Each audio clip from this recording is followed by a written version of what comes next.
జరిగిన భీకర యుద్ధం. హమాస్ అంతమే లక్ష్యమంటూ ఇజ్రాయెల్ దాడులు. కాల్పుల విరమణ చేపడితే బందీలను విడుదల చేస్తామని హమాస్. ఇలా నిర్విరామంగా కొనసాగిన గాజా యుద్ధంలో 46,000 మందికి పైగా పాలస్తీనియులు ప్రాణాలు కోల్పోయారు. ఈ భీకర యుద్ధం దాటికి చీకటిగా మారిపోయిన గాజాలో ఇప్పుడిప్పుడే శాంతి పవనాలు వీస్తున్నాయి. ఇజ్రాయెల్ హమాస్ మధ్య కుదిరిన కాల్పుల విరమణ ఒప్పందంతో అక్కడ తుపాకుల మోత, క్షిపణుల దాడులు ఆగిపోయాయి. ప్రస్తుతం అక్కడ నిశ్శబ్దం రాజ్యమేలుతోంది. ఎక్కడ చూసినా శిథిలాలు, శ్మశానాలే కనిపిస్తున్నాయి. క్షిపణి దాడులతో కుప్పకూలిన భవనాల కింద చెల్లా చెదురుగా మృతదేహాలు దర్శనమిస్తున్నాయి.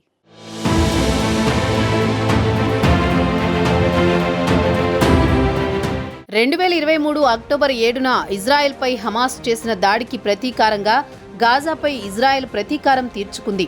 15 నెలల పాటు గాజాపై వేల టన్నుల కొద్దీ పేలుడు పదార్థాలతో దాడులు చేసింది. గతంలో ఎంతో ప్రశాంతంగా ఉండే గాజాలో మారణ హోమం సృష్టించింది.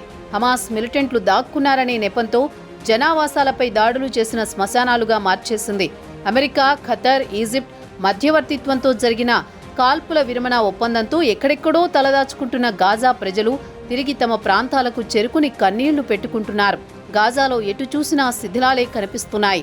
లక్షలాది మంది ఇళ్లు ధ్వంసమయ్యాయి.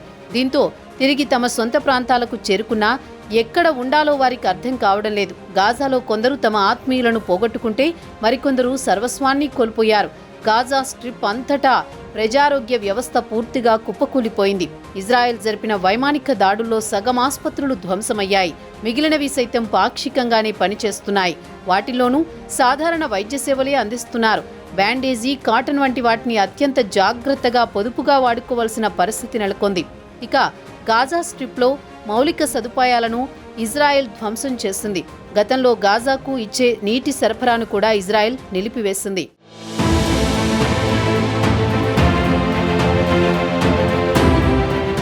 గాజా ప్రజలను యుద్ధ భయం ఇంకా వెంటాడుతోంది. నిత్యం కాల్పుల మోత, బాంబు దాడులను కళ్లారా చూసిన చాలా మందికి ఇంకా కళ్ల ముందే కనిపిస్తుండటంతో మానసికంగా కృంగిపోయారు. అయితే సరైన వైద్య సౌకర్యాలు లేక వారు తీవ్ర ఇబ్బందులు పడుతున్నారు. ప్రస్తుతం అక్కడ రోడ్లు కూడా అధ్వాన్నంగా తయారయ్యాయి.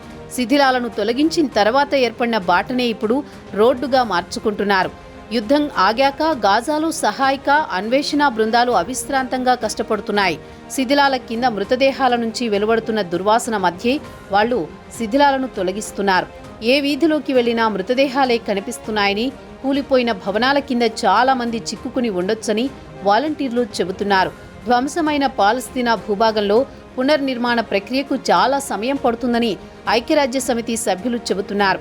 గాజాలో నివాస వ్యవస్థ దాదాపు తుడిచిపెట్టుకుపోయిందని, మళ్లీ కుటుంబాలు, కమ్యూనిటీలను పునర్నిర్మించాల్సిన అవసరముందని, సహాయక చర్యలు మరింత పెరుగుతాయని ఆశిస్తున్నామని ఐరాస ప్రతినిధులు తెలిపారు.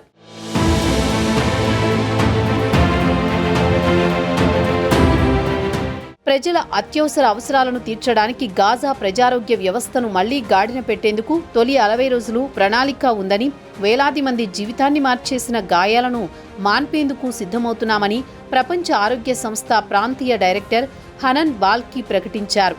ఈ ప్రణాళికలో భాగంగా గాజా స్ట్రిప్లో ఆసుపత్రులకు మరమ్మత్తు చేయడం, దాడుల్లో తీవ్రంగా ప్రభావితమైన ప్రాంతాల్లో తాత్కాలిక క్లినిక్లను ఏర్పాటు చేయడం, ప్రజల్లో పోషకాహార లోపాన్ని పరిష్కరించడం, అంటువ్యాధులు ప్రబలకుండా చూడడం వంటి వాటిపై ప్రధానంగా దృష్టి సారిస్తున్నామని వెల్లడించారు.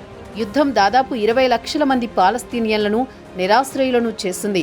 ఇజ్రాయెల్ దాడుల్లో దాదాపు 46,900 మంది ప్రాణాలు కోల్పోయారు. 110,700 మంది గాయపడ్డారు. మృతుల్లో ఎక్కువ మంది మహిళలు, పిల్లలు ఉన్నారు. కాల్పుల విరమణ ప్రారంభంతో స్థానికుల్లో వచ్చిన ఆనందం అక్కడ పరిస్థితులను చూడగానే మాయమైంది. గాజాలో 60% నిర్మాణాలు పూర్తిగా నేలమట్టమయ్యాయి. కూలిన ఇళ్ల కింద 10,000కు పైగా మృతదేహాలు ఉండొచ్చని గాజా అధికారులు అంచనా వేస్తున్నారు.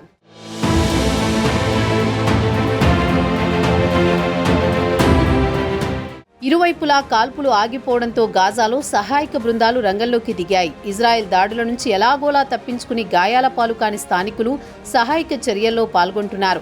శిథిలాల కింద మృతులను అన్నింటినీ తొలగించడానికి కనీసం 100 రోజుల సమయం పడుతుందని అంచనా వేస్తున్నారు. శిథిలాల తొలగింపునకు అవసరమైన బుల్డోజర్లు, ఇతర పరికరాల కొరత తీవ్రంగా ఉంది. దీంతో వెలికితీత మరింత ఆలస్యమయ్యే అవకాశం ఉంది.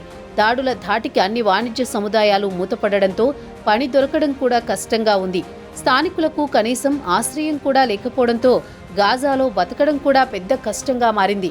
కాల్పుల విరమణ జరిగిన వెంటనే ఆహారం, నిత్యావసర వస్తువులు, ఔషధాలను మానవతా సంఘాలు అందించడం మొదలుపెట్టాయి.